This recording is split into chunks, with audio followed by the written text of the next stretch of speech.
తిరుమల తర్వాత అత్యధికంగా రద్దీగా ఉండే పుణ్యక్షేత్రం శ్రీకాళహస్తి.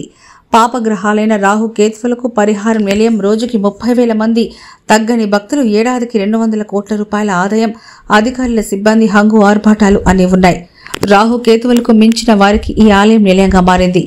వైసీపీ ప్రభుత్వంలో మూటగట్టుకున్న అపవాదులు కూటమి ప్రభుత్వంలో తొలగిపోతాయని అందరూ భావించారు. అయితే పాత ప్రభుత్వ విధానాలు కొనసాగుతున్నాయి. వీటిలో దళారీ వ్యవస్థ కూడా ఒకటైతే గతంలో కన్నా సంఖ్య తగ్గిన వారి హవా ఏమాత్రం తగ్గలేదు. రాజకీయ దళారులతో కింద స్థాయి ఆలయ అధికారులు, హోంగార్డులు, ఇంకొందరు సెక్యూరిటీ సిబ్బంది కూడా దళారులకు పూర్తి స్థాయిలో సహకరించడమే కాకుండా వారు కూడా దళారులుగా మారి సంపాదించుకుంటున్నారు.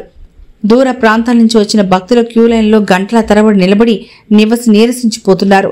దళారులు అడ్డదారుల్లో భక్తులకు గుంపులు గుంపులుగా తీసుకెళ్తూ జేబులు నింపుకుంటున్నారు. దళారుల దందా ఎప్పుడు ఆగుతుందో, ఎవరి వల్ల ఆగుతుందో, అసలు జరుగుతుందో లేదో ఆ శివయ్యకే తెలియాలి.